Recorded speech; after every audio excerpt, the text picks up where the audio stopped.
Tribuners polisi mengungkap aktor berinisial AA yang ditangkap buntut kasus narkoba pada Kamis 26 September 2024 malam lalu adalah Andreo Andika.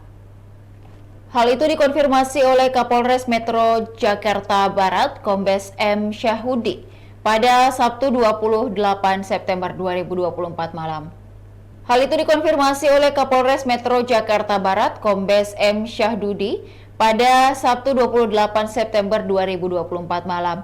Kendati demikian, pihak kepolisian belum membeberkan ihwal kronologi penangkapan, termasuk soal apakah ada sosok lain yang ditangkap bersama dengan Andreo.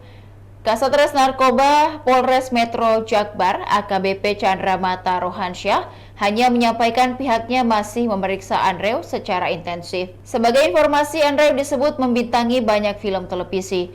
Ia juga berperan dalam 2 film layar lebar. Hal itu sebelumnya juga disampaikan oleh pihak kepolisian. Berdasarkan keterangan pihak kepolisian, sosok AA dikatakan berkarir sejak 2007 sebagai aktor.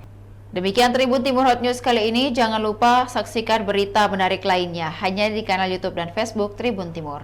Download Tribun X sekarang, menghadirkan lokal menjadi Indonesia.